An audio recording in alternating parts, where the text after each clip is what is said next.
What's up everybody, my name is Wolf07 and this video is my wishlist on the Infiltrator refresh. So these are some of the ideas that I think the Infiltrator needs, and I'm pretty sure none of these can make it in this refresh, but maybe in a future refresh they might make it into the game if they're actually relevant. But in all honesty, I just want to hear what you guys think on these ideas. So yeah. Now this first one is kinda silly, but to be honest, I constantly find myself in these kind of situations. So basically you just dropped on a tall building or something, you begin to snipe, when all of a sudden either the platoon leader says you gotta get somewhere and let's say tactically place a few mines, so the infantry just don't simply enter the building, or maybe you got spotted by the enemy and now they're swarming you with their light assaults. If you still don't know what I'm talking about, I actually have a video with a silly twist in the end to show you exactly what I mean by infantry. Oh yeah, I'm up there. Not the very top, but that area. Yeah, just stay on that proximity so we don't get harassed.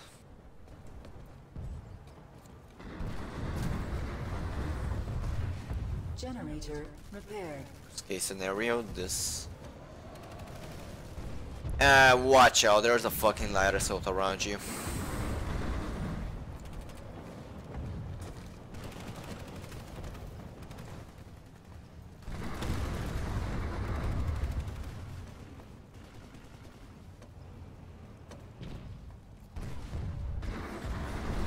Enemy up here.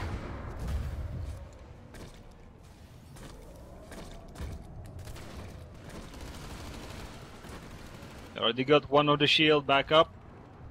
Let's focus on keeping the...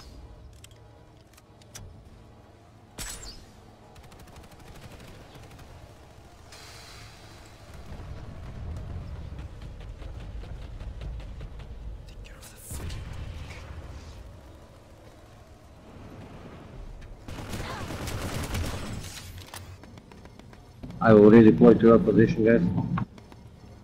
Is the spawn beacon up? Shit! We have a Reaver on our asses. Yep. Ah, come on. Okay, so besides that MOG Pro death in the end, the point that I'm trying to get across is that sometimes you and your Infiltrator squad mates need a way to get off of a tall building fast. So the first few ideas that I have is either some sort of a grappling hook, or maybe a grenade that you throw on the floor, it blows up and gives your teammates some sort of a invincibility like the one that you get when you drop off of a galaxy. Or maybe once the implants hit, we could get a implant that heavily decreases the fall damage that you take when you jump off of a tall building. So either way, something that would give us an easy way to escape off of a tall object or something without us getting hurt too badly. So for this second idea, I'd like to slightly touch on the new upcoming recon drone. So this first section of the idea is basically how the recon drone could be used to steer the artillery system if it ever comes into the game. So basically imagine this, the Terran Republic Zerg is pushing up into Vanu sovereignty territory. The Vanu can't do much about it, but the platoon leader decides to send a recon group behind the Zerg territory. The group is successful and the platoon leader also deploys a artillery system close enough for it to shell the Terran Republic back home. So the recon group deployed the drone. The drone gets close enough and doesn't get detected, so it doesn't get shut down, and it starts guiding the shells in position. After 5 shells, the Terran Republic is slightly devastated, and the VS say, okay, now it's our perfect opportunity to put in some galaxies, some tanks, and so on and so forth. But the recon group spots a Sunderer, and this is the second part.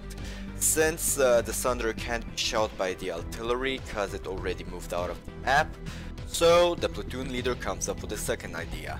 Now the recon drone can also laser designate vehicles for everybody to see on the map and in live, and the platoon leader already dispatched 3 scythes to take care of the Sunderer. So the Sunderer is marked, the scythes know exactly which Sunderer to destroy, They bomb it, it blows up, and everybody's happy. Well, at least the VS are. I'm not sure about the Terran Republic, because they got their hinds handed to them, but then again, that's what you get for zerging. Now, for my last idea, I would like to mention the Phantasm. Now, the Phantasm in Planetside 1 was a transport aircraft that could go invisible. So, how could we implement this in Planetside 2? Well, in Planetside 2, the Phantasm would basically be an aircraft that would go as fast as a ESF, and it could carry up to 3 people. And the catch is, once this aircraft goes invisible, it loses a lot of its speed, so it basically goes a lot slower.